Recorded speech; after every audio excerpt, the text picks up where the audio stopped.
This is the Blood Red podcast from the Liverpool Echo. Hello and welcome to another Blood Red preview. I'm Sam Carroll. I'm joined by Paul Gorst and we're looking ahead to Liverpool's clash with West Ham. Paul, a lot of people talking about man games and pressure at the moment. Do you think it's something that affects high-level players? These Liverpool players, Jurgen Klopp never really seems affected by it, but do you think maybe not winning a title, that experience, could that come back and haunt the Reds? I don't know really. I mean, you've seen Kyle Walker kind of attempt to stir up to me last week with the tweet when he put the picture of Harry Maguire from the World Cup, and the caption was they thought they were going to go 7 points clear, and it was quickly deleted after it went viral. But that was an interesting attempt to try and wind Liverpool up, because Liverpool had essentially increased their advantage from obviously City had lost 24 hours earlier against Newcastle. So that kind of fell flat, and then Jurgen Klopp was asked about it on Friday, wasn't he?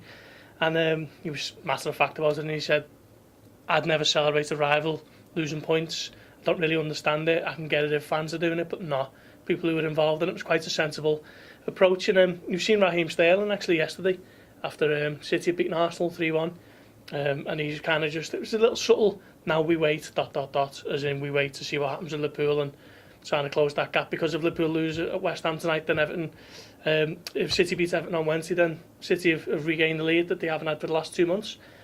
But I don't think too many in the Liverpool camp will be worried about what City are doing at the moment. I think Liverpool have kind of got under City's skin a little bit. I don't think they kind of saw Liverpool lasting the pace for so long, so maybe there is a little bit of that, but I don't think Liverpool are going to be too concerned at the moment.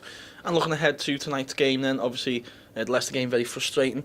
Do you think that tonight's game's almost got the edge of Liverpool needing to bounce back, even though they didn't lose? It's quite a strange feeling. A lot of fans and even the players themselves think we're just really unhappy not to secure a 3-pointer, I think, before the game they would have expected. Yeah, definitely. I think if Liverpool don't win tonight, then that lead can essentially be taken away on Wednesday, can't it, when City go to Goodison Park. There's probably not a team who Liverpool would rather City be playing on Wednesday than Everton. They're not in great form, but it's one of those things for Liverpool. But I think if they win again tonight, they go back, don't they, to 5 points, and that's still a huge advantage to have heading into mid-February. But it is a massive game, because if Liverpool don't win, it can all change within a week. Well, Paul, thank you very much for joining us. Thank you very much for watching, and keep up to date with all the best Liverpool news over on the Liverpool Echo website.